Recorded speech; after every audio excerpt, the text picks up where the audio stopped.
Nós vamos tirar as dúvidas de vocês, vamos tirar as dúvidas de vocês sobre esse assunto, tá? Isso. E então, se vocês puderem colocar o nome agora no chat e a série, que daí fica tudo registrado, tá bom? Perdoem por não ter começado a gravar antes.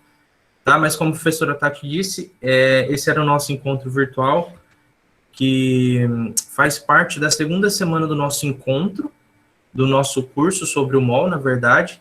E nesse encontro virtual, como a professora Tati disse, nós vamos ter um momento para tirar dúvidas, mas a gente preparou com muito carinho mesmo um quiz interativo. Eu vou explicar certinho como vai funcionar. Todos vocês estão pelo celular, estão pelo notebook? Como que vocês estão acessando aqui ao Google Meet? Tem como vocês falarem para mim? Pelo celular. Tá, mas Então tá bom. Então tá bom. Eu vou... Tá valendo nota sim, Igor. Valendo nota em química, pode ficar tranquilo. Isso aí, Igor, não esquece não. Então eu vou apresentar aqui a tela e já explico melhor para vocês como que vai funcionar, porque vocês vão ter que entrar num linkzinho, tá? Para ter acesso ao quiz. Já adianto, se alguma hora travar e cair, eu vou aparecer em breve, que daí eu entro, arrumo a internet de algum lugar. Conseguem ver minha tela? Dá para ver, né? Tá todo mundo vendo. Então, a gente preparou. Posso acessar o link pelo PC e ouvir pelo celular? Do jeito que você quiser, viu? Que é melhor para você, pode acessar aí. O importante é você acompanhar com a gente e participar. Tá? Então, pessoal, como eu disse, a gente preparou esse quiz interativo e, basicamente, é uma apresentação que contém algumas perguntinhas onde nós vamos passar pelos conceitos de massa atômica, massa molecular, mol e massa molar. Todos esses conceitos e todos esses assuntos já foi enviado um material sobre para vocês lá no Google Sala de Aula. Então, na segunda semana, no material que a Tati postou na segunda-feira, essa segunda-feira passada, havia lá uma videoaula sobre massa atômica e massa molecular, e também um texto, né, sobre mol, um texto sobre massa molar, um videozinho que falava um pouco do mol, um vídeo contendo uma resolução de exercício sobre o mol também. Mas para a gente deixar mais tranquilo, mais dinâmico, a gente preparou esse quiz interativo que a gente pode ir brincando e ao mesmo tempo aprendendo. Então eu vou iniciar aqui, eu já vou gerar um código para você, e o link para vocês entrarem.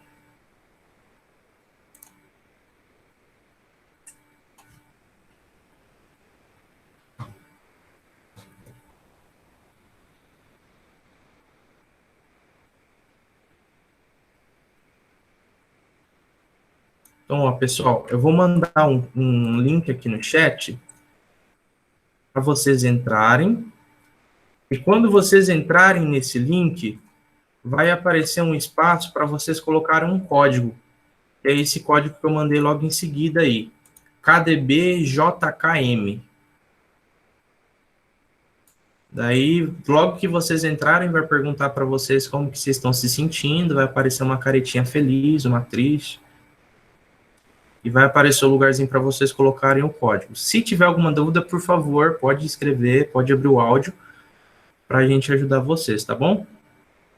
Tô vendo o Gabriel aqui. Tudo bem, Gabriel? Tudo certo? Pode ser qualquer um, Cauã. O importante é vocês conseguirem acessar. Vai pedir um e-mail na hora para entrar, mas qualquer e-mail é válido. Tem 3 alunos que entraram. Aparece aqui para mim, agora entraram 4, 5. Foi tranquilinho para entrar, né? Se eu não me engano, aparece uma perguntinha de como vocês estão e assim já entra na sala. 8 entraram. Beleza, Cauã. 9 alunos entraram. Nós estamos aqui em acho que mais de 10 alunos, né? Agora entraram 10. A maioria conseguiu entrar, pessoal? Alguém que não conseguiu entrar, está tendo alguma dificuldade? Eu estou olhando no grupo das salas também, Léo. Eu acabei de mandar mensagem lá para eles. É Tá, qualquer coisa, se eles mandarem lá para mim, eu vou falando aqui. tá. Acho que o passo mais difícil era entrar lá, aqui no quiz interativo, que é meio chatinho ainda, é um site em inglês. Então, acho que tem 10 conectados aqui, a maioria conseguiu entrar. A última vez para a gente começar. Algum de vocês não conseguiu acessar lá no link que eu mandei aqui pelo chat?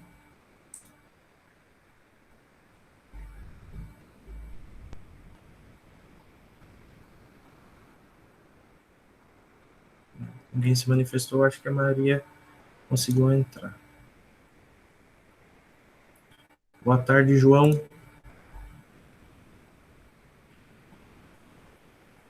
Eu vou enviar novamente o link e o código aqui no chat. Se algum professor, professora Carla, professora Tati, professor Gustavo, puder, se alguém entrar, envie um link fazendo favor para a galera, que daí eu vou estar aqui na outra tela, tá bom? Então vamos começar. 11 alunos entraram, acho que dá para a gente começar, vai ser bem legal. Só para confirmar, o Gabriel, que estou vendo a telinha, vocês estão vendo uma tela que está escrito encontro virtual? Sim, tá tudo certinho aqui. Então tá bom, Gabriel. Obrigado, viu? Então, pessoal, sejam todos bem-vindos ao nosso encontro virtual. Confesso que eu estou bem ansioso, esperei bastante por esse momento. E tudo que a gente preparou para vocês até esse presente momento foi com muito, mas com muito carinho mesmo. Ao pessoal que está entrando, aqui no chat existe um link, um código para vocês acessarem ao site e colocar o código da sala, que é esse código KDBJKM, tá bom? Então, voltando lá, confesso que estava bem ansioso, estou bem ansioso, mas além da minha ansiedade, estou muito mais feliz de ter esse contato com vocês, ainda que virtualmente. A nossa ideia era que fosse presencial, mas infelizmente por causa da pandemia isso foi barrado.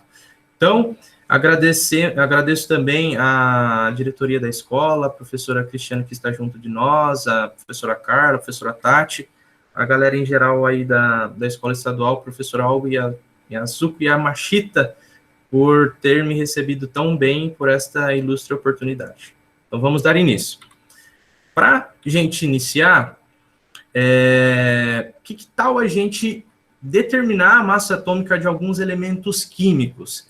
Vocês viram lá na videoaula que a gente enviou sobre massa atômica e massa molecular, que cada elemento, né, possui uma determinada massa atômica, e isso a gente consegue encontrar na famosa tabela periódica, que é um recurso que todos os químicos devem ter, essa tabelinha periódica.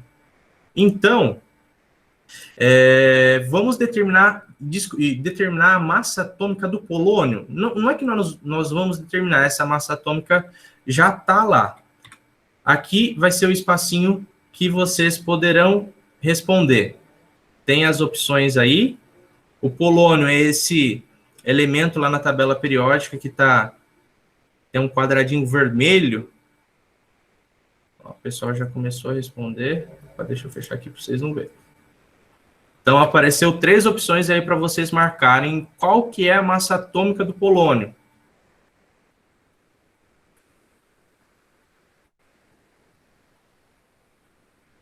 Cinco já responderam, faltam 10. Bem facinho, hein? Massa atômica do polônio, é só correr na tabela periódica. Dá até para ver aqui, ó. Eu vou falar para vocês, se tiver meio embaçada a imagem, em cima do PO, que é o símbolo do polônio, tem o número 84. Abaixo do PO está escrito polônio, e abaixo, onde está escrito polônio, está o número 209. Ainda faltam 6 responder.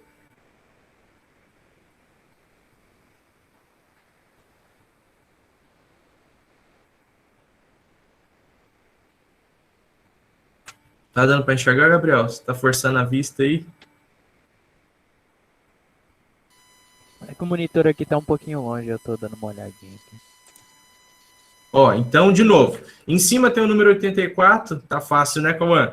Em cima tem o número 84 e debaixo, lá onde está escrito polônio, tem o número 209. Qual número desse será que é a massa atômica, hein? Vamos recordar lá da aula, da videoaula que a gente enviou para vocês. Faltam 4 ainda a responder dos 15 que estão aqui na sala. Vamos, pessoal, para a gente não perder tanto tempo, porque tem mais coisa legal por aí.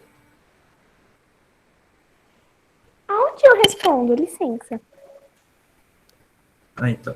Você entrou no linkzinho que a gente enviou aqui pelo chat? Eu tô nele. Aí eu vejo uma foto de uma tabela periódica, só isso. Você tá pelo celular? Sim. Me desculpe. Vou pedir para você colocar a tela do celular para girar, que daí vai aparecer o lugarzinho para você colocar a opção, tá bom? Tá bom.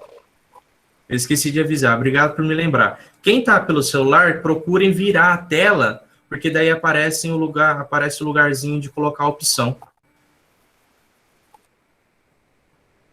Não, Igor, ela tava com dificuldade lá. O Léo, foi falha do Léo não ter avisado. Então, 12 já responderam, faltam 4. Rapidinho, gente, a gente pegar o embalo e continuar.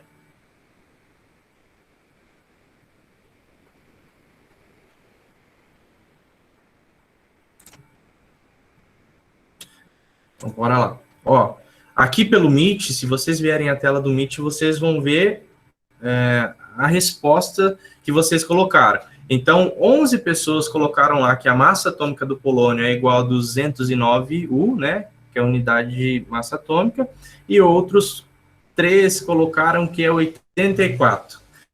Parabéns para quem colocou 209. A massa atômica do polônio, então, é 209 U. Mas por que, Léo, que não é 84? 84 é aquele númerozinho que está em cima lá do PO. Boa, Cauã. O 84 é o númerozinho que está acima do PO, da sigla PO, e esse 84 é o número atômico, e não a massa atômica. Massa atômica, então, é aquele númerozinho que está lá embaixo, tá? Como a gente viu já como que funciona a coisa aqui pelo polônio, agora eu convido vocês para a gente descobrir a massa atômica do berquélio. Aqui, nesse caso, você não vai ter nenhuma opção para vocês colocarem. Vocês vão ter que colocar um númerozinho, tá? Vai aparecer um espaço para vocês colocarem um número. Então, ó, o berquélio é esse elemento químico aqui da tabela periódica, onde o símbolo dele é BK. Em cima tem o número 97. Não apareceu nada para responder, João? Para escrever? Cauã, a pergunta é qual que é a massa atômica do berquélio?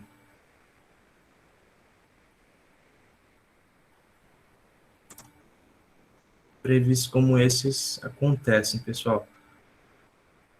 João, tenta voltar o celular pro jeito normal, às vezes aparece. Igor lembrou do Burger King, né? Mas não, é o berquélio. Então, o número que está lá em cima da sigla, pode sim, todo mundo pode responder. Então, o númerozinho que está acima da sigla BK é o número 97 e abaixo está o número 247. Qual desses valores corresponde à massa atômica do elemento berquélio? Mesma coisa do polônio, viu? 13 já responderam, faltam 3 pessoas. Galera, acho que está terminando de responder. Então, vamos lá. Ó, muitos colocaram, a maioria, a grande maioria, se vocês olharem aqui no Meet agora, a maioria colocou 247, alguns colocaram 97 e outros, colocou 0, mas parabéns para quem optou em colocar o número 247. Então, a massa atômica do elemento químico berquélio é 247. Novamente, quem colocou 97, que é aquele númerozinho que está acima do BK, aquele númerozinho é o número atômico e não a massa atômica. A massa atômica fica abaixo do nome do elemento. Tranquilo? Foi bem tranquilo, né, pessoal? Então, bora lá. Ô, Agora... Léo, Oi. o João não está conseguindo responder. Ele mandou aqui para mim no WhatsApp, não está aparecendo nada para ele. Mas ele não está conseguindo nem ver a tela lá do quiz? Não, a tela ele está conseguindo ver. Ele não está conseguindo responder. Eu vou voltar numa tela que ele pode colocar a resposta. João, se você puder, tenta colocar a rotação no celular, vira o celular deitado. Se não aparecer mesmo assim um espacinho para você responder, deixa o celular de pé mesmo.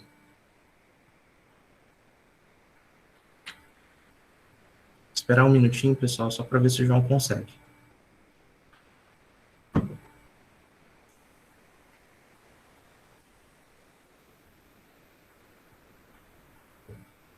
João falou alguma coisa, Tati?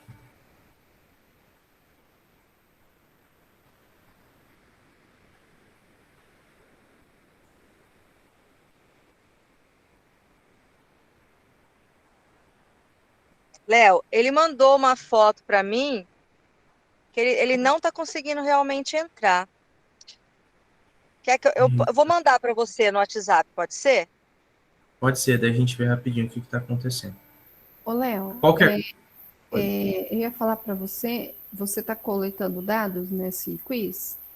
Não. Então, vá para o segmento. E aí, Isso dá para o João, por exemplo, que está tendo dificuldade, de mandar aqui no chat. Isso. Tá bom? Quem não estiver conseguindo responder, pode mandar aqui no chat, tá bom? Senão a gente vai acabar demorando bastante. Pode ser, João? Então, bora lá. Determinamos, então, a massa atômica do polônio, a massa atômica do berkélio, e agora vamos determinar a massa molecular de algumas substâncias. Lembrando, lá na videoaula vocês viram que massa molecular, que uma molécula, no caso, corresponde à junção de átomos. Então, como que a gente determina a massa molecular de alguma substância? Basta somar a massa atômica de cada átomo que constitui essa substância. Então, por exemplo, qual que é a massa molecular do etanol? Então, anotem aí, se vocês tiverem algum papelzinho, alguma coisa, um caderno, anotem aí, a fórmula do etanol é CH3CH2OH. Ou seja, no etanol nós temos 2 átomos de carbono, 6 átomos de hidrogênio e 1 átomo de oxigênio.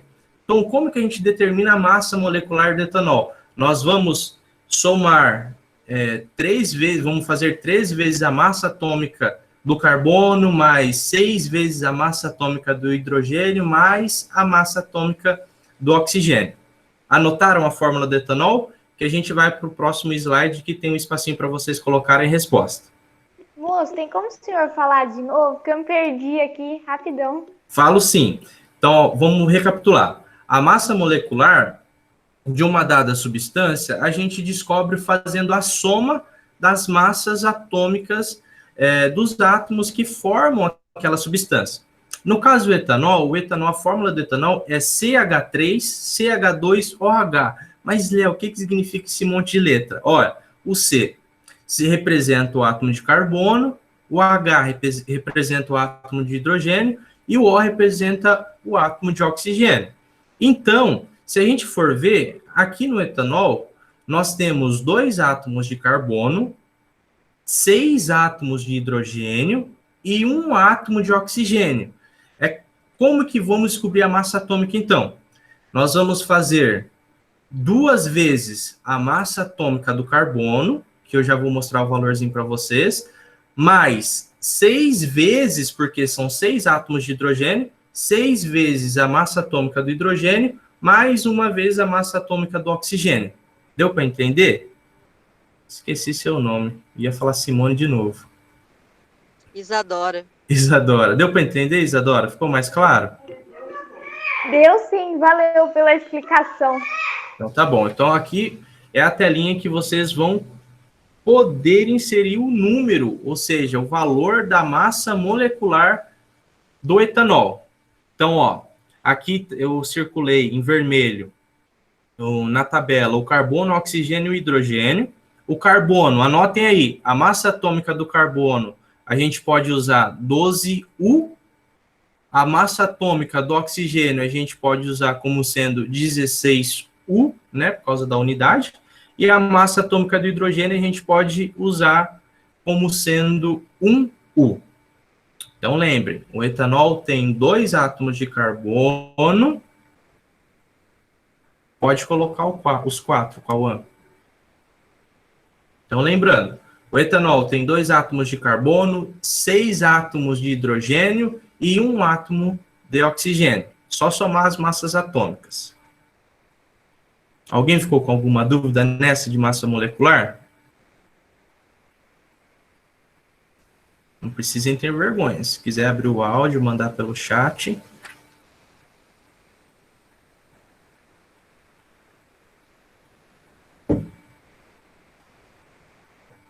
Três até agora responderam. Se vocês quiserem mandar para mim a dúvida também no WhatsApp, eu vou passando para o Léo, se vocês estiverem com vergonha. Ó, vou mandar aqui.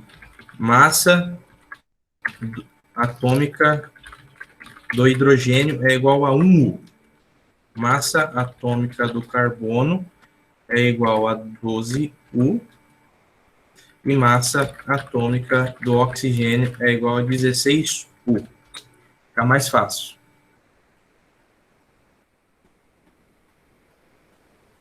E a fórmula do etanol é CH3, CH2OH. Aí, 6 já responderam. Bora lá, pessoal. Eu consigo ver sua resposta, Cauã, mas eu não sei qual que é a sua resposta, que não aparece o seu nome para mim.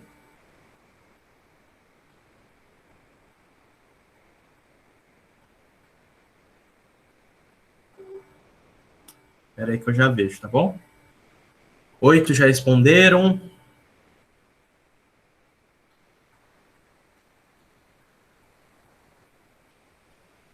Entendi. João, é para determinar a massa molecular do etanol. Então, o etanol tem fórmula CH3, CH2OH. E aqui a gente tem o valor da massa atômica de cada um dos átomos que formam o etanol. Então, olha aqui no chat. No etanol, nós temos 2 átomos de carbono, 6 átomos de hidrogênio e 1 átomo de oxigênio. Então, é só somar as massas atômicas para a gente chegar na massa molecular.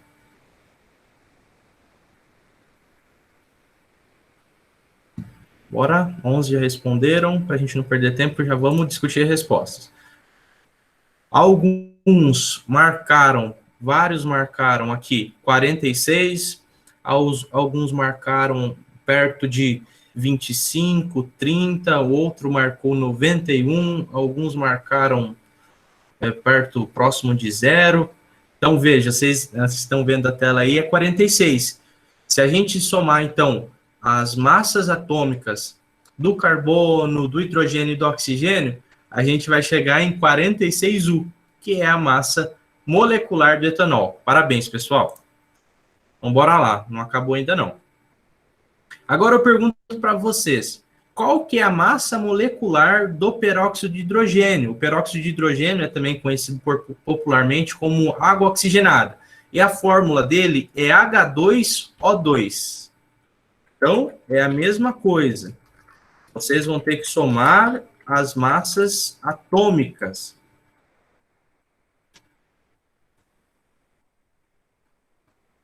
Aqui vai aparecer para vocês colocarem a resposta.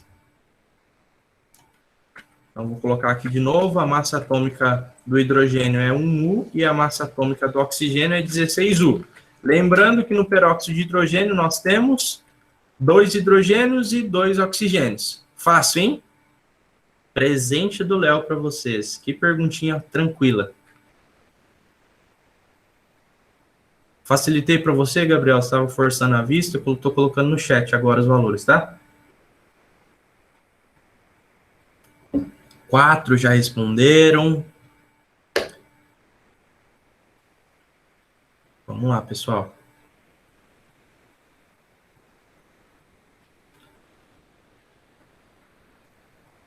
Você respondeu por lá, Cauã? Se você respondeu por lá, tranquilo. Vai que alguém pega e cola, né? Daí. Então, vamos lá, pessoal. Qual que é a massa molecular do peróxido de hidrogênio que tem fórmula H2O2? Tranquilo. Se eu tivesse uma pergunta dessa na faculdade, eu ia ficar muito feliz, viu? Mas não tem.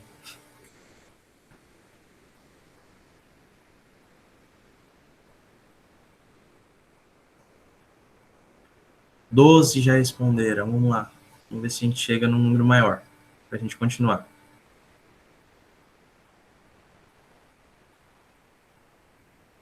Vamos ver as respostas. 9 optaram por 34U, 2 pessoas marcaram 32U e uma pessoa marcou 26U.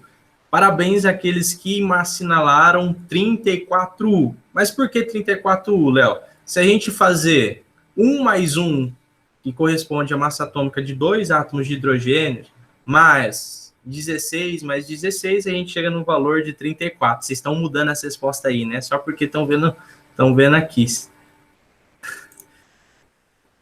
Eu vi, Cauã. Você vê, o pessoal é esperto. Então, é isso aí. A massa molecular, então, do peróxido de hidrogênio é igual a 34U. Tranquilo, né?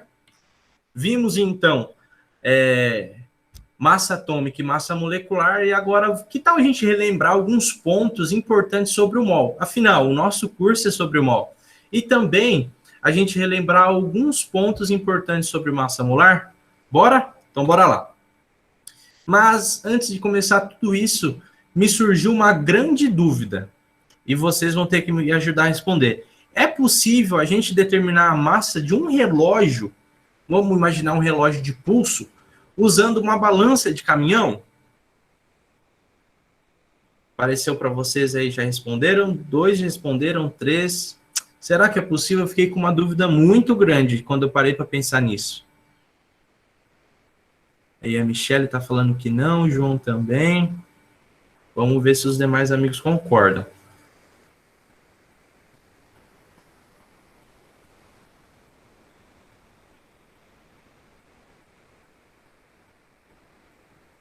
Essa era tranquila, né? A maioria, então, optou pela opção não. E vocês estão corretos. Não é possível a gente determinar a massa de um relógio usando uma balança de caminhão. Não tem sentido. Mas por que, Léo, que a gente não pode usar uma balança que é usada para determinar a massa de um caminhão para a gente determinar a massa de um relógio? Porque a massa do relógio ela é determinada em gramas. O relógio é bem pequenininho. É um objeto muito pequeno. E a balança de caminhões ela é regulada para determinar massas grandes, ou seja, massas em toneladas. Isso aí, João, porque a balança de caminhão pesa em toneladas. Isso mesmo. Assim como, então, nós não podemos determinar a massa de um objeto pequenininho usando uma balança, que é um instrumento de medida, se fosse massas que não fossem toneladas, daria, né, Léo? Dependendo da massa, imagina, se você subir lá, Cauã, na massa na balança do caminhão, talvez ela consiga determinar o valor do seu peso. Mas é aí que entra a questão de sensibilidade dos instrumentos de medida, que o Léo vai comentar agora para vocês. Então, a gente viu que não é possível determinar a massa de um objeto tão pequenininho usando uma balança que determina a massa do objeto tão grande, assim como o caminhão. A gente também não pode determinar a massa de um objeto grande usando uma balança que determina a massa de objetos pequenos. Coloquei até um exemplo aqui para vocês. É como se a gente quisesse determinar a massa do elefante usando uma balança de supermercado. Não daria, né? Então, aí que entra a sensibilidade dos instrumentos de medida. Cada instrumento de medida tem uma sensibilidade. Mas eu faço uma perguntinha para vocês e pensando até o finalzinho dessa nossa aula. Será que a gente pegando um único átomo e colocar em cima de uma balança, será que a gente consegue determinar o valor da massa dele? Pensa aí que a gente vai descobrir ao longo aqui dessa nossa aula, tá bom? Então, ficou bem claro. Cada instrumento de medida, ou seja, no nosso caso, né, instrumento de medida que determina a massa, cada balança tem uma sensibilidade. Então, a gente tem que usar aquela balança de acordo com o tamanho, a massa do objeto que a gente quer pesar. Beleza? Tranquilo. Então, agora chegou a hora mais legal da nossa aula, que é que a gente vai entrar no mundo químico, onde é tudo muito, mas muito pequeno. E vocês vão ver alguns exemplos. Eu creio que vocês devem ter lido o texto, né, sobre o mol e sobre a massa molar que a gente enviou para vocês nessa semana. Creio que vocês leram. Gabriel, leu? Estou te vendo. Então tá bom. Creio que o pessoal leu esses textos também. Então, sendo assim, o que é o mol para vocês? Apareceu aí algumas opções e vocês devem marcar para vocês o que é o mol. Nome estranho, né? O que será que é o mol? O que será que o mol corresponde?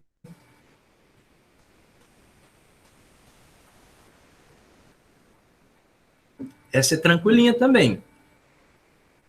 Está em dúvida, Cauã? Você chegou a ler os textos que a gente enviou? Para quem leu no Google Sala de Aula. Para quem leu os textos, está bem tranquilinho. João, a pergunta é, o que é o mol? Igor, a gente usa isso constantemente na nossa vida, todos os dias. Acredita? Em tudo. Mais para frente a gente vai ver um exemplo. Eu li o texto, foi hoje. A gente viu o texto na segunda, Cauã. Tá lá no Google Sala de Aula. Vou colocar a pergunta aqui, João. O que é o mol? 13 já responderam. Tranquilo, Cauã? Então, dá uma lida nas alternativas lá, dá uma boa pensada e assinala a alternativa que você crê que é. 14 já responderam, para não perder tempo, vou olhar as respostas aqui, hein? Não mudem as respostas que vocês colocaram. Então, 13 responderam que mol corresponde à unidade de medida da grandeza, quantidade de matéria, e que um mol equivale a 6,02 vezes 10 elevado a 23 entidades, objetos, no mundo químico. Então, a gente fala entidade química, que é átomo, molécula, o que mais? Elétrons, prótons. A maioria acertou, e só uma pessoa colocou que mol corresponde à unidade de medida das massas. Isso é errado, tá? Então, mol, se alguém perguntar para você o que é o mol, vocês já vão estar armado. Que mol é a unidade de medida da grandeza e quantidade de matéria. Assim como o litro corresponde à unidade de medida da capacidade. Entenderam? Boa! Parabéns, pessoal. Então, a gente já sabe o que é o mol. Agora que nós sabemos o que é o mol, vamos ver alguns exemplos de comprimentos e massas de algumas coisas muito pequenas, como o átomo, o vírus, a bactéria. Não está atrapalhando não, Cauã. O pessoal pode ir interagindo aí pelo chat também, como preferirem, tá bom? Então, vamos lá, ver o comprimento, então, e a massa de algumas coisas muito pequenas que a gente não consegue nem enxergar a olho nu. Aqui, nós temos, então, o Léo preparou, trouxe essa figura para vocês, que é uma escala nanométrica, uma escala de comprimento. E vamos chamar a atenção para algumas desses exemplos que está aqui, ó. Bactéria, por exemplo. Tem como a gente determinar o comprimento, o tamanho da bactéria? Tem. Olha lá, a bactéria, então, está em aproximadamente, vamos chutar aqui, se a gente descer na escala, 5 micrômetros, Nossa, Léo, que negócio difícil. E cada micrômetro equivale a 10 elevado a menos 6. Então, se a gente pegar essa massa de uma bactéria e transformar para... essa massa não. Se a gente pegar esse comprimento de uma bactéria e transformar para metros, né, que é uma unidade que a gente está mais, que a gente convive mais, o Léo anotou aqui para vocês, eu vou falar, ficaria 0,0000005 metros. Olha que pequeno, muito pequeno. É o caso também de um vírus. Olha o comprimento do vírus. Está em média aqui, ó, 90 nanômetros. Esse Nzinho de nanômetros equivale a 10 elevado a menos 9. É como se a gente pegasse o número e andasse 9 casas para a esquerda. O número ficasse muito pequeno. Então, se a gente passar o comprimento de um vírus para metro, como que ficaria? Ficaria 0,0000, você se cansaria e veria que é um número extremamente pequeno. Mas olha que legal. Muitos, lá no questionário 1, agora vocês vão lembrar, acabaram optando em colocar que não tem como determinar, né, mensurar a massa de um vírus, e também aqui no caso a gente está falando de comprimento e também do átomo. Mas olha, tem como. Um átomo, por exemplo, um tamanho do átomo é de aproximadamente 0,1 nanômetros. Então, novamente, é como se a gente pegasse 0,1 vezes 10 elevado a menos 9 metros. Como que ficaria? Ficaria 0,000000001 metro. É muito pequeno. Mas tem como a gente determinar o comprimento desses objetos que são extremamente pequenos e que nem a gente consegue enxergar a olho nu. Mas olha, se tem como a gente determinar comprimento, a gente também determina a massa. Ah, você quer saber do cabelo humano? Olha lá, então, Cauã. Está em aproximadamente 100 micrômetros. Então, é a mesma coisa do que a gente fazer fazer 100 vezes 10 elevado a menos 6 metros. Então, lembra aquilo, a gente, quando é elevado a menos, a gente tem que andar a vírgula para as casas da esquerda. Então, o Léo precisa fazer aqui, mas ficaria 0,00001 metro. É algo muito pequeno mesmo. Bem lembrado, o Cauã está atento. Aí tem vários outros exemplos aqui, mas a gente deu uma maior atenção. Isso, a professora Carla colocou. Olha o comprimento de um fio de cabelo. 0,00001 metro. É muito pequeno. Então, voltando. Assim como a gente consegue determinar o comprimento dessas coisas, mesmo sendo de mulher, o Cauã, eu creio que não é esse comprimento que você está pensando, não é se a gente pegar um cabelo e esticar ele assim. Eu creio que nesse caso é o comprimento, vamos dizer assim, é a largurinha do cabelo, é a finura de um cabelo. Ficou mais fácil de entender? Porque se a gente fosse considerar as mulheres que têm cabelos grandes, né? Entendeu, Cauã? Então, fechou. Então, é a espessura voltando. Do cabelo, Cauã. É a espessura do cabelo, a finurinha do cabelo. Ó, a professora Carla colocou aqui, é 1 milhão de vezes menor que 1 metro. É muito pequeno. Então, olha, a massa de um mosquito é de aproximadamente entre 1 e 2 vezes 10 elevado a menos 6 quilogramas. Se a gente for transformar isso para gramas, a gente chega em 0,002 gramas. É algo que dá para a gente imaginar. Tá? Então, passando para a bactéria. A massa de uma bactéria já é muito menor. Olha lá, é 7 vezes 10 elevado a menos 16 quilogramas. Se a gente for passar para gramas, fica 0,0000007 gramas. É muito, mas muito pequeno mesmo. Assim como o vírus, olha, a massa está diminuindo. A massa de um vírus é de aproximadamente 1 vezes 10 elevado a menos 20 quilogramas, que se a gente passar para gramas, ó, é de 0,000000001 gramas.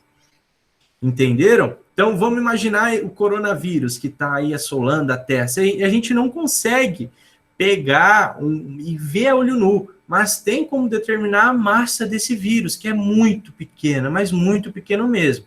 E agora, um átomo. Por exemplo, um átomo de lítio, um átomo do elemento químico lítio, que está na tabela periódica. A massa dele é de aproximadamente 1,15 vezes 10 elevado a menos 26 quilogramas. Se a gente for passar isso para grama, a gente chega em 1,15 vezes 10 elevado a menos 23 gramas. E isso é igual a 0,00000000000000115 gramas. É muito pouco, é muito pequeno. Mas, Léo, como que a gente consegue determinar a massa de um único átomo? Não tem como, não tem balança que seja capaz de pesar isso. A gente vai ver como que faz isso. Então, nós vimos que é possível determinar o comprimento e também a massa de coisas extremamente pequenas. Isso é uma loucura, né? Mas como? A gente não enxerga, tem como mensurar, tem como medir esses objetos muito pequenos, essas coisas muito pequenas? Então, pergunto para vocês, como que é possível determinar a massa dessas coisas que são muito pequenas ao ponto que a gente nem consegue enxergar a olho nu? Então, lembrando, vai aparecer a opção para vocês colocarem, vocês têm que assinalar a opção de para vocês, como que a gente consegue determinar a massa dessas coisas que são muito pequenas? Vou esperar vocês responderam, ó, ninguém respondeu ainda.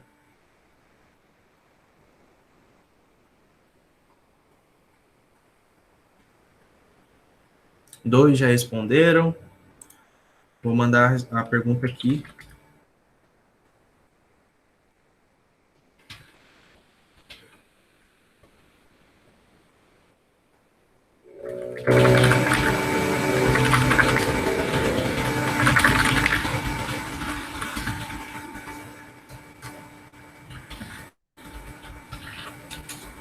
Então, o João, que está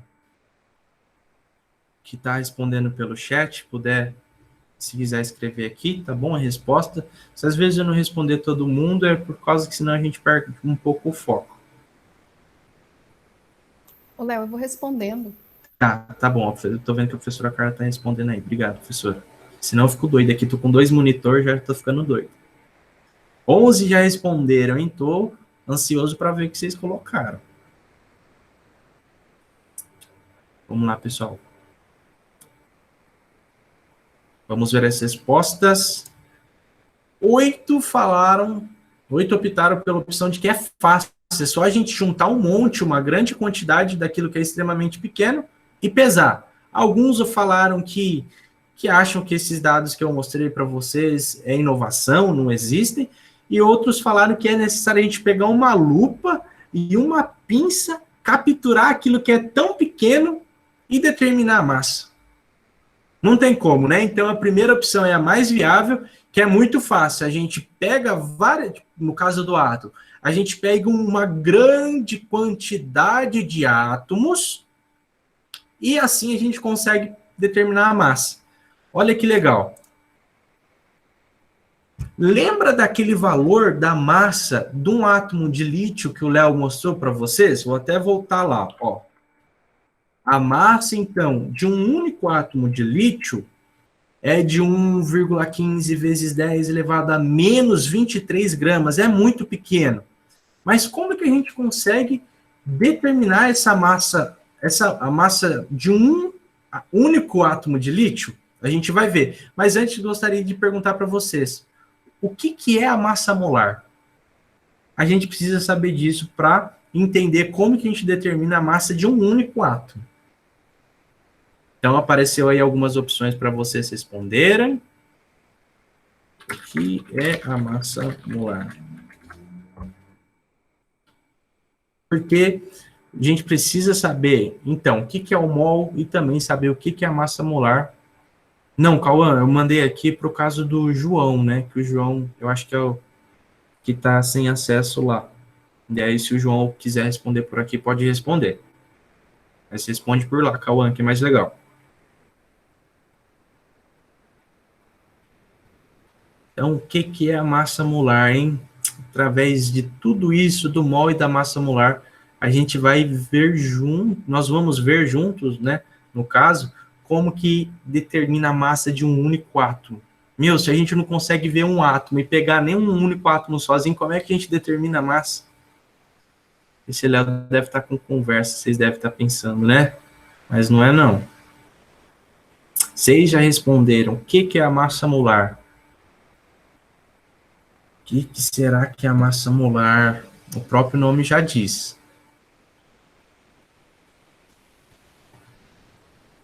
Sete responderam.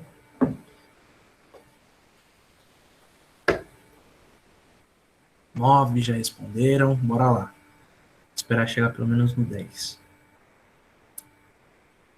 Tá tranquilo, né?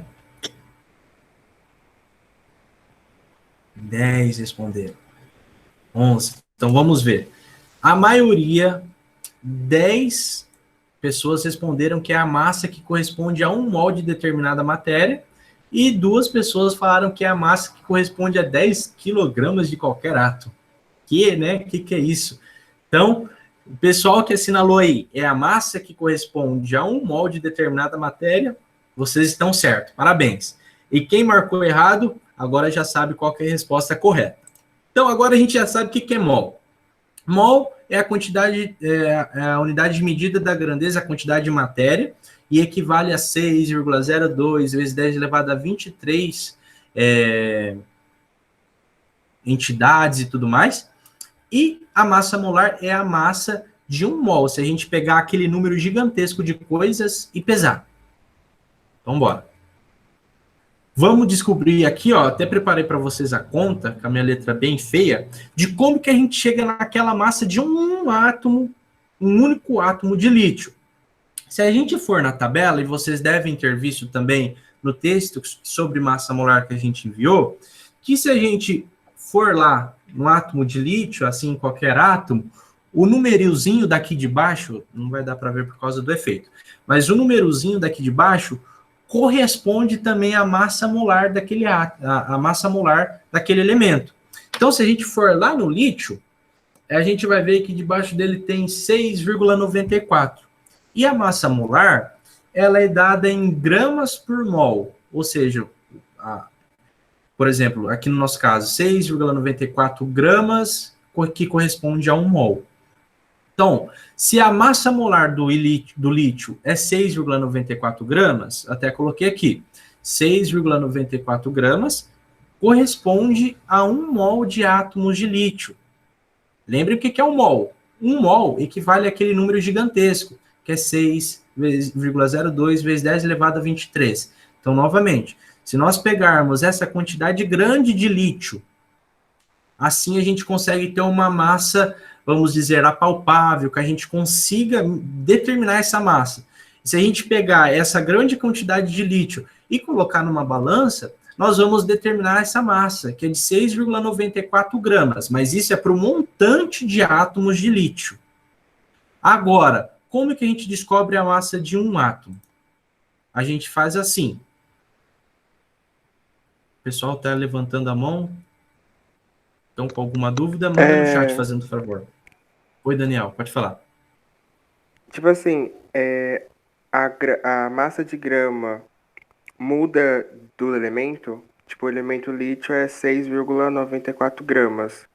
Se for outro elemento, Entendi pode mudar? Muda. Cada elemento... Boa pergunta, Daniel. Parabéns, viu? Então, cada elemento químico, na tabela periódica, ele vai ter uma massa molar. Legal, né, Cauã?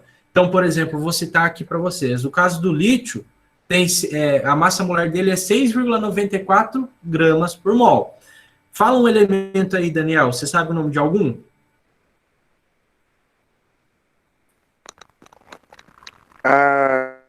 Hidrogênio, oxigênio. Ó, vamos lá no oxigênio. Ou pode a massa molar do oxigênio é 16 gramas por mol. Mas vejam, aqueles valores que a gente estava usando na massa atômica é o mesmo valor agora para a massa molar. Só muda que a massa molar é dada em gramas por mol, tá? Então, ó, a gente sabe que a massa que corresponde a 1 mol de átomos de lítio é 6,94 gramas. Então, ó, a gente pode fazer uma básica regrinha de 3. 6,94 gramas corresponde a 6,02 vezes 10 elevado a 23 átomos de lítio. E quanto, então, que vale a massa de um único átomo de lítio? A gente pode considerar como sendo x e fazer uma multiplicação em cruz. Tem esse xizinho vermelho aqui que representa a multiplicação em cruz.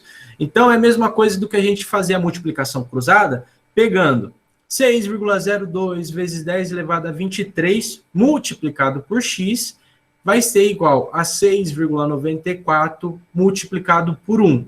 Para a gente descobrir, então, o valor de x, que é o valor que corresponde à massa de um único átomo de lítio, a gente tem que passar aquele 6,02 vezes 10 elevado a 23, que está acompanhando o x, a gente passa para ele para o outro lado dividindo.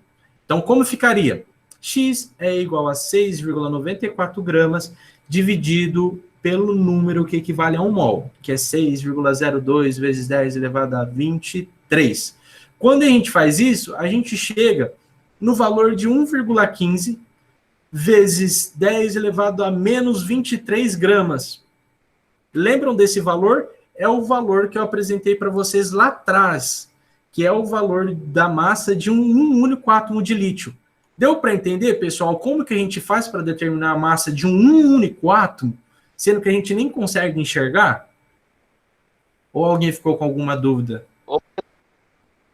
Ô, Igor. Daniel entendeu? Pessoal, ficou com alguma dúvida? Pode se manifestar. Essa é a hora, hein? Vai demorar muito, tô querendo dormir. Vai não, Igor. Então, pessoal, certeza, não ficou nenhuma dúvida? Viu que a gente utilizou do mol para chegar na massa de um único átomo sozinho. E um único átomo sozinho a gente não consegue nem enxergar, nem pegar na mão, nem colocar numa balança. Mas através desse artifício do mol, né, utilizando o mol e com alguns calculinhos tranquilos, a gente consegue determinar a massa de um único átomo. Isso é muito legal, a química é incrível. Então, ó, vocês viram só que legal? Nós conseguimos chegar no mesmo valor de massa para um único átomo de lítio que eu tinha apresentado para vocês nos slides anteriores. E isso só foi possível porque nós utilizamos o mol. Ou seja, é como se nós tivéssemos juntado 6,02 vezes 10 elevado a 23, uma quantidade muito grande de átomos de lítio, pesado essa quantidade muito grande de átomos de lítio, assim a gente teria, então, a gente tem a massa molar, e sabendo já a massa de 1 mol, daquela quantidade muito grande de átomos de lítio, a gente consegue descobrir a massa de um único átomo. Viram só que legal? O mol é muito importante, muito, mas muito importante mesmo. Então agora, para a gente ir mais para trazer um exemplo do nosso cotidiano, do nosso dia a dia, e para a gente encerrar o nosso quiz, que tal a gente descobrir juntos, agora é o contrário, quantas moléculas de NaCl, cloreto de sódio, que também é conhecido como sal de cozinha, aquele tempero que a sua mãe, ou aquele sal que a sua mãe usa para fazer aquela comida. Então, quantas moléculas de cloreto de sódio existem em 100 gramas desse composto? Nossa, que difícil, Léo, mas vamos ver que vai ficar fácil. Bora lá. Aqui também. Então, do mesmo jeito que para a gente determinar a massa molecular de alguma substância, lembrem lá, no início a gente viu que para determinar a massa molecular, a gente tinha que somar a massa atômica de cada átomo que formava aquela molécula, né? Então, aqui é o mesmo caso. O NaCl, esse composto, né, NaCl, ele é formado por sódio, que é representado pelo Na, e pelo Cl, pelo cloro, que é representado pelo Cl. Então, para a gente determinar a massa molar, a massa que equivale a 1 mol de cloreto de sódio, nós temos que ir lá na tabela, ver a massa molar do sódio, por exemplo, a massa molar do sódio é 23 gramas por mol, ir lá na massa molar do cloro, que é de aproximadamente 35,45 gramas por mol, e somar. Quando a gente soma essas duas massas molares, a gente chega no valor de 58,45 gramas por mol. Então, 58,45 gramas por mol é a massa molar do NaCl. Vocês devem ter visto também, por isso que é muito importante ter lido lá o textinho que a gente enviou. Lá no textinho, que a gente consegue descobrir o número de mol, o que é representado pelo Nzinho, através de uma equaçãozinha, que é N, que é número de mol, é igual a massa em gramas, dividido pela massa molar, que é em gramas por mol. Então, nesse caso, a gente vai determinar quantas moléculas tem 100 gramas de NaCl. Então, a massa, a gente já deu aqui, né, que é 100 gramas, e a massa molar, a gente viu que teve que fazer a soma para chegar na massa molar verdadeira. Quando a gente faz 100 dividido por 58,45, a gente chega em 1,7. E como vocês viram aqui, tem dois riscos vermelhos. A gente pode cortar a unidade de gramas, que está em cima, e a unidade de gramas que está embaixo. Só sobra o mol. Então, a gente descobre que 100 gramas de NaCl corresponde a 1,7 mols. Então, pera lá, não é isso que a gente quer. A gente quer descobrir a quantidade de moléculas que tem em 100 gramas. Então, a gente sabe que 1 mol equivale a 6,02 vezes 10 elevado a 23, no nosso caso, moléculas de NaCl. Então, quanto que vale 1,7 mol? A gente pode falar que 1,7 mol corresponde a X e a gente faz uma multiplicação cruzada. Eu cortei uma parte da resolução, mas é como se a gente fizesse assim. 6,02 vezes 10 elevado a 23 multiplicado por 1,7. Isso é igual a 1 multiplicado por X. Descobrindo o valor de X, nós vamos chegar que 100 gramas de NaCl correspondem a 1,02 vezes 10 elevado a 24 moléculas. Então, vamos pensar. Se a gente conseguisse ver isso olho nu, se nós fôssemos lá na cozinha, pegasse 100 gramas de sal de cozinha, dentro daqueles 100 gramas de sal de cozinha, existem 1,02 vezes 10 elevado a 24, um número absurdamente grande de moléculas de NaCl. Deu para entender? O pessoal está muito quietinho, tá acabando. João conseguiu entender? Não fiquem com vergonha, tirem suas dúvidas, por favor.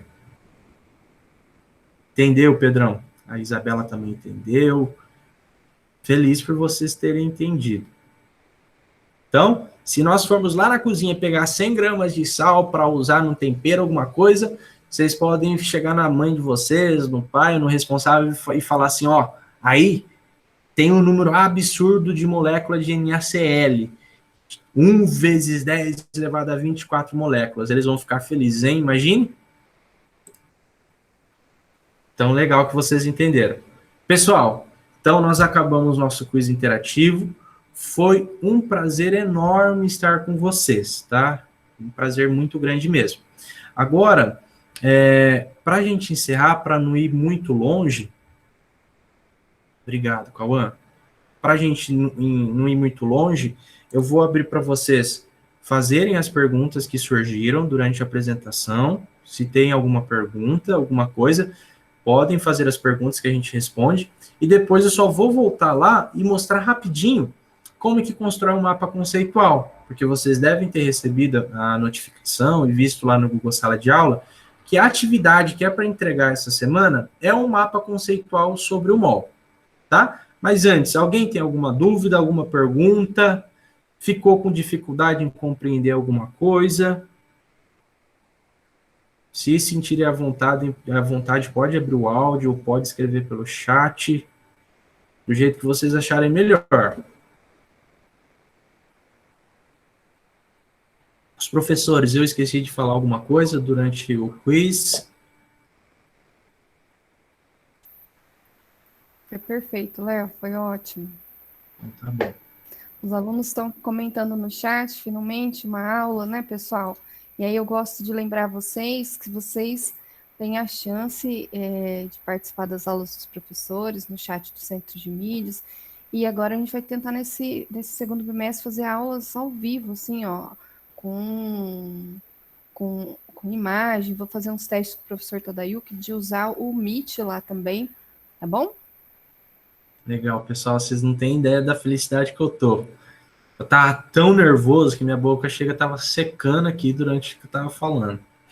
Mas agora eu acho que eu tô uns 20 quilos mais leve. Então, se não tem nenhuma dúvida, eu vou apresentar uma outra tela bem rapidinho. Nem parece, mas eu tava, viu? Aprendi química, até que enfim achava que era muito confuso. Química é muito legal. Muito legal. Obrigado, viu, Igor? Vou apresentar a tela rápida. Aqui. E só corrigindo, durante a apresentação eu acabei usando um termo, moléculas de NaCl, mas foi um erro meu. Então, ainda bem que a gente está aqui para corrigir. No caso do NaCl, se a gente for falar assim em termos mais robustos, o NaCl ele é um composto iônico, tá? Vocês devem ter noção do que é um composto iônico. Um composto iônico ele é formado por átomos que têm uma grande diferença de eletronegatividade. Então, um átomo eletronegativo é aquele átomo que quer muito atrair um elétron, que quer pegar muito o elétron do outro. E um átomo eletropositivo é aquele átomo que ele não quer pegar elétron, ele está dando. Então, nesse caso do NaCl, o Na, o sódio, ele é um átomo eletropositivo, ou seja, ele está meio que doando um elétron, ele está querendo doar um elétron. E o cloro, ele é um átomo muito eletronegativo. Então, ele está querendo pegar um elétron. Então, um composto iônico é formado disso. É como se o cloro, né, o átomo de cloro, foi lá e pegou um elétron do Na e ficou grudadinho com ele. Então, quando é nesse caso de compostos iônicos, a gente usa, a gente fala que é um retículo cristalino, né? O sal forma um retículo cristalinos e eles não formam moléculas. E sim, no caso do cloreto de sódio, retículos cristalinos. Só para corrigir. Na hora que eu fiz a apresentação também estava nervoso e acabei errando. Então vou compartilhar uma tela rápida para a gente passar brevemente para liberar vocês. Estão vendo minha tela? Alguém pode dar um ok?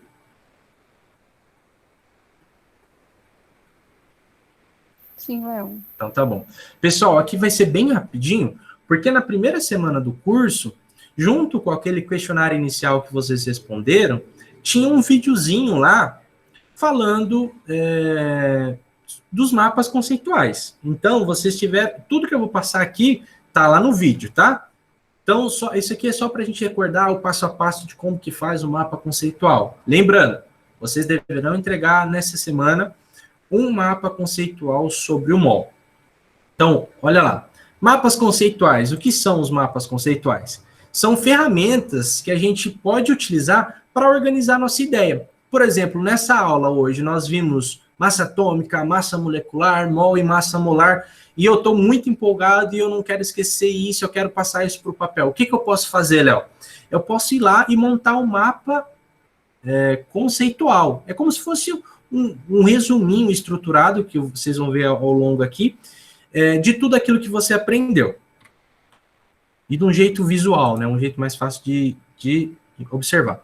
Então, os mapas conceituais, como o próprio nome diz, eles são formados de conceitos, eles têm que ser feitos, né, representados de maneira hierárquica, aqui tem uma representação. No topo desses mapas, tem que ir o conceito mais geral e mais inclusivo. Vamos pensar no caso do MOL, né, que vocês vão ter que entregar um mapa conceitual sobre o MOL. Qual que é o conceito mais geralzão? É o próprio MOL. Então, a tela no Google Sala de Aula, a gente colocou para vocês que vocês podem construir o mapa a partir da pergunta: o que é o MOL? Então, se vocês colocarem um MOL lá em cima do seu mapa, vocês podem partir para baixo, né, a partir desse conceito MOL e ir construindo um mapa. Então, e também a gente deve usar conceitos e palavras ou frases de ligação para ligar esses conceitos para ter um sentido. Lembrando que um mapa conceitual ele deve ser lido de cima, ou seja, do topo para a base, de cima para baixo. Como que a gente faz isso? Praticamente a gente usa 5 etapas para construir um mapa conceitual. A primeira dela é a gente escolher um tema, no nosso caso é o MOL, e construir uma questão focal, que vai ser aquela questão que vai te nortear, vai te direcionar a construir aquele mapa. A gente também já tem essa questão e colocou lá no Google Sala de Aula. Então, o tema é o MOL, e a questão focal é o que é o MOL.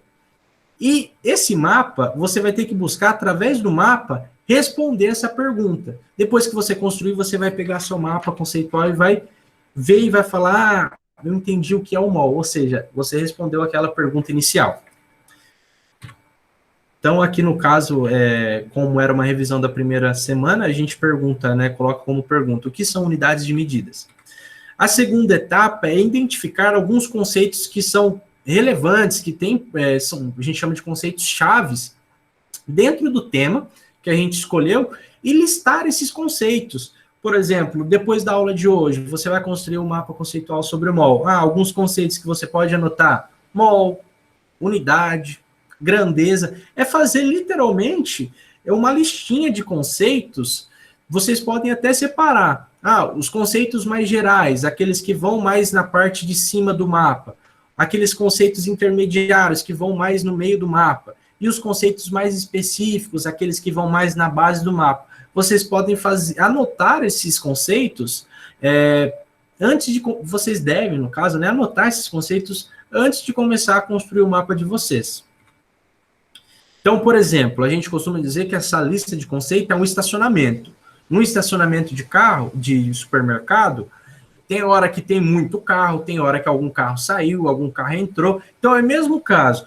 Você vai ter feito aquela listinha de conceitos e quando você vai construir seu mapa conceitual, você vai utilizar algum daqueles conceitos, mas não precisa necessariamente utilizar todos os conceitos. Então, refletindo, quando for construir o mapa conceitual, após fazer aquela listinha, vocês não precisam utilizar todos e necessariamente todos aqueles conceitos que vocês listaram. E isso também não impede que durante a construção do mapa, vocês tenham uma ideia e falam, poxa, me esqueci de colocar aqui na lista o conceito tal, mas você pode colocar ali no seu mapa. Deu para entender? Então, a terceira etapa é elaborar um mapa conceitual não definitivo. E como que a gente propriamente estrutura esse mapa? A gente utiliza caixas para abrigar os conceitos. A gente, então, pega uma caixinha, um retângulo, vocês vão desenhar um retângulo e colocar um conceito dentro, conforme aqui esse exemplo. Depois, é legal vocês saberem que não é para evitar o máximo possível colocar frases dentro das caixas, e sim somente os conceitos. Então, colocar a frase dentro de caixa, da caixinha, né, do retângulo, não pode. A gente também deve usar traços e setas, né, para interligar esses conceitos. Então, vocês fazem uma caixinha, coloca aqui no caso, eu coloquei de exemplo, né? Tem lá uma caixinha com o conceito unidade de medida e outra caixinha com o conceito grandezas físicas. Como que vocês vão ligar? Vocês vão ligar a partir de uma seta, desenhar, puxar uma setinha da caixinha para outra. Sobre essas setinhas, esses que vocês vão ligar os conceitos, tem que ir palavras ou até mesmo frases de ligação para dar sentido. Por exemplo, aqui no exemplo, né? Estou repetindo bastante. Mas aqui no exemplo eu optei em colocar são utilizadas para medir. Então, olha, como que a gente lê isso, Léo? Unidades de medida são utilizadas para medir grandezas físicas. Então, vejam que essas palavras, essas frases de ligação que tem que ir em cima da seta são muito importantes. Ô, Léo, você tá vendo o chat? Eu tô vendo. Pode falar, Cauã, acabei de ver sua pergunta. Se você quiser abrir o áudio.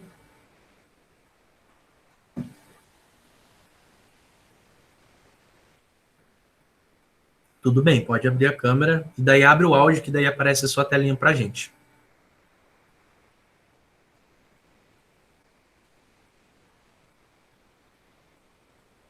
Igor, tá quase acabando. Aguenta aí, rapidinho. Dormir, você dorme de noite. Tá cedo ainda, tá? Esperar o Cauã aqui.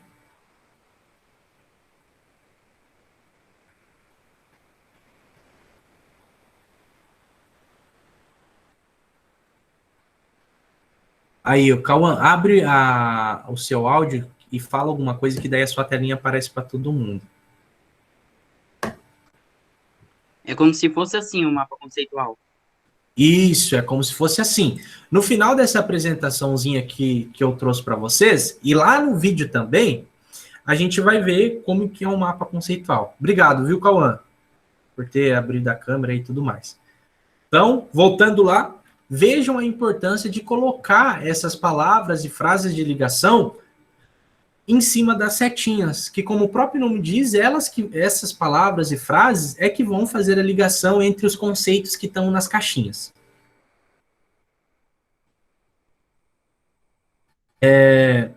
Também é legal vocês saberem que é bom a gente evitar elaborar frases usando o conceito geral junto da palavra de ligação e o conceito específico. Olha esse exemplo aqui. Medidas possuem unidades padrões. Vocês conseguem enxergar que dentro dessa caixinha a gente conseguiria tirar... tem dois conceitos separados aqui. Medidas e unidades padrões. Então, evitem ao máximo colocar frase dentro das caixinhas. Caixinhas é lugar para colocar os conceitos. O certo, coloquei aqui para vocês, seria medidas, possui, que é a palavra, né, o verbo de ligação, unidades padrões. Cauã, se você conseguir fazer pelo Word, sem problemas. Conseguir colocar as caixinhas do jeito que você achar melhor. Então, também vocês devem se concentrar, né, para anotar boas palavras e frases de ligação. Isso faz toda a diferença. E aqui você pode utilizar para montar o seu mapa conceitual o que for melhor. Seja papel sulfite, folha de caderno, post-its, que são aqueles adesivinhos. No caso do Cauã, quem tiver a habilidade de mexer com Word, conseguir colocar caixinha, setinha, usando até mesmo outros recursos, se sintam à vontade.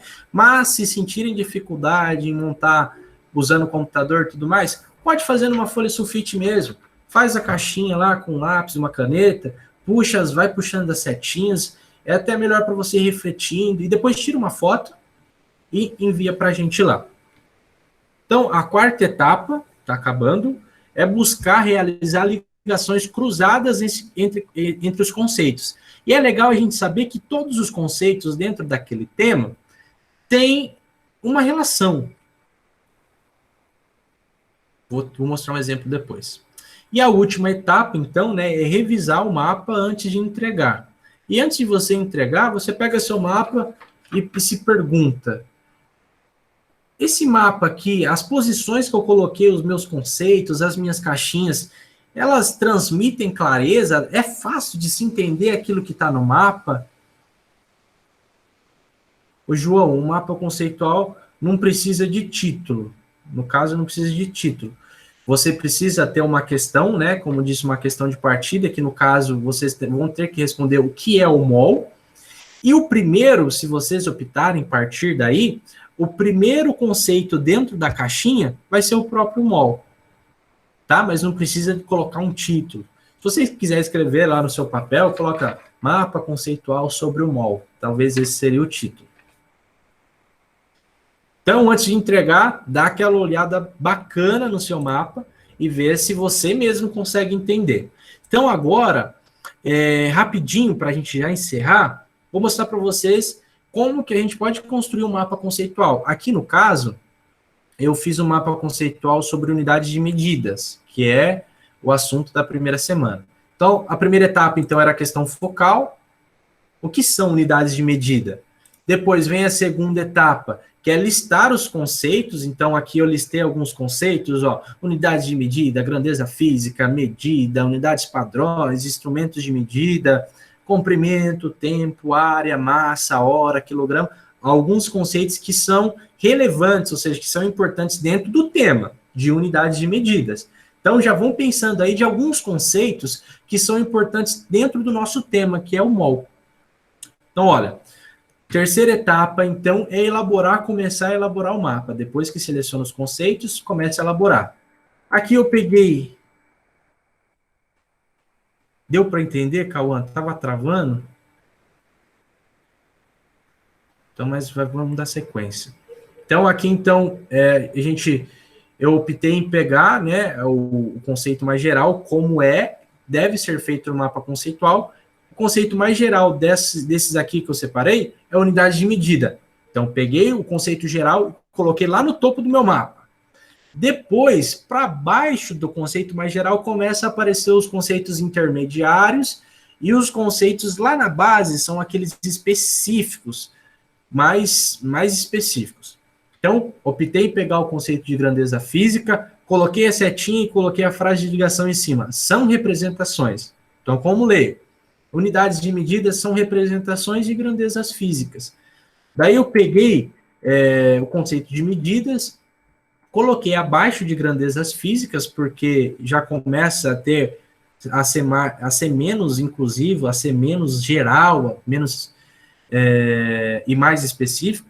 Coloquei alguns conceitos, ó, e fui colocando as setinhas e as palavras e frases de ligações em cima.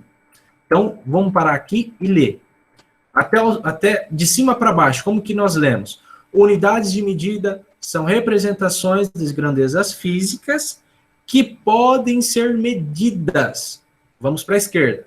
Utilizando instrumentos de medidas, tais como fita métrica, balança e relógio. Agora vamos voltar lá para o conceito de medidas e vamos para o outro lado. Unidades de medida são representações de grandezas físicas que podem ser medidas e possuem unidades padrões, como, por exemplo, o metro, o quilograma, o litro, o metro quadrado, a hora. Entenderam? Então, vamos lá. Ó. À medida que eu vou colocando os conceitos, eu fui tirando aqueles que estavam lá na nossa lista. Coloquei mais vários exemplos aqui, de mais vários conceitos. Então, agora, como é que eu leio? Unidades de medida são representações de grandezas físicas que podem ser medidas e alguns exemplos de medidas: comprimento, massa, tempo, capacidade e área. É legal, se vocês forem colocar algum exemplo sobre o mol no mapa, esse exemplo ele tem que estar mais embaixo, porque exemplo geralmente é mais específico. Você fala alguma coisa e vai tentar exemplificar aquilo, você usa de um objeto, de uma palavra que é mais específica, entende? Então, depois eu coloquei mais 3 conceitos, e olha, comprimento tem como unidade padrão 1 metro, a massa tem como unidade padrão quilograma, e o tempo tem como unidade padrão a hora. Deu para entender como que a gente constrói um mapa conceitual e lê? Essas instruções já estão disponíveis. Lá no Google Sala de Aula tem um videozinho, de tudo que a gente está vendo agora já tem um videozinho lá. Então, a quarta etapa é realizar a ligações cruzadas entre os conceitos. Então, aqui, por exemplo, onde que estão as ligações cruzadas? Entre esses conceitos aqui, vocês conseguem ver meu mouse, né? Não consigo. Eu coloquei aqui a ligação entre esses conceitos de fita métrica e comprimento, balança e massa, relógio e tempo. Então, por exemplo, vamos desde o topo até o finalzinho agora, indo pelo lado esquerdo. Ó. Unidades de medida são representações de grandezas físicas que podem ser medidas utilizando instrumentos de medidas, tais como fita métrica, balança, relógio, e a fita métrica é usada para determinar o comprimento, a balança utilizada para determinar a massa e o relógio para determinar o tempo. Deu para entender como que a gente lê um mapa conceitual? Viu com que clareza e com que facilidade a gente consegue ler um mapa conceitual que foi bem estruturado? Depois que vocês fizeram isso, é só revisar, tirar aquela foto e enviar para a gente. Antes de eu encerrar a apresentação aqui, alguém tem alguma dúvida, alguma dificuldade que a gente pode discutir rapidinho? Nosso tempo já está esgotando. Cauã, tá tranquilo? João, tranquilo? Legal. Legal, Daniel. Tá bom. Pessoal, então, o mapa eu posso montar pelo zap da Profitati. Cauã, se o que você optar, mas se puder anexar lá no Google Sala de Aula, que depois ela vai ter que mandar todos os mapas para mim, para a gente corrigir. Ô, Léo, se eles quiserem mandar tanto no Google Sala de Aula quanto no meu e-mail, às vezes para eles no e-mail, às vezes eles acham mais fácil. Mas seria mais fácil lá no Google Sala de Aula, no Google Classroom, porque Ela tem um controle, né? a gente tem como já dar devolutiva ali para eles, né? Então tá bom, Cauã. Pessoal, acho que a gente encerrou. Peço perdão pelo tempo, a gente demorou 1h30 aí, talvez pode ter sido um pouco cansativo, mas tudo que a gente apresentou para vocês foi preparado com muito carinho. A gente tentou distrair um pouquinho. Obrigado, Cauã. Obrigado a todos aí que ficaram até esse momento. E eu que tenho que agradecer vocês. Foi um prazer ter vocês aqui na aula. Novamente agradeço a escola de vocês por escancarar as portas para mim, né, por essa boa oportunidade. E lembrando, por favor, não deixem de entregar os mapas conceituais. É muito importante, tá? A entrega dos mapas conceituais é muito importante também. Obrigada, Cauã. Tati, professora Carla, tem algum comunicado para a galera? Léo, vou me despedir rapidinho, vou agradecer a presença de todos, do Gustavo, da Cristiane, da Tati, né, sua presença, muito obrigado. Eu vou precisar sair, porque o professor Moacir está me esperando numa outra reunião, tá bom? Tá bom. Beijos para vocês. Pessoal, parabéns, adorei a participação de vocês. Léo, parabéns, como sempre, você é muito dedicado, né, e o resultado é sempre esse, um resultado positivo. Valeu, obrigada, Tati, pelo companheirismo. Sempre juntos. Até daqui a pouco, Carla. Tati, tem alguma coisa para falar para a galera? Gente, agradeço vocês que entraram para participar. Falei para vocês que seria uma aula bacana para vocês verem a química de uma maneira diferente. Espero que vocês construam agora o mapa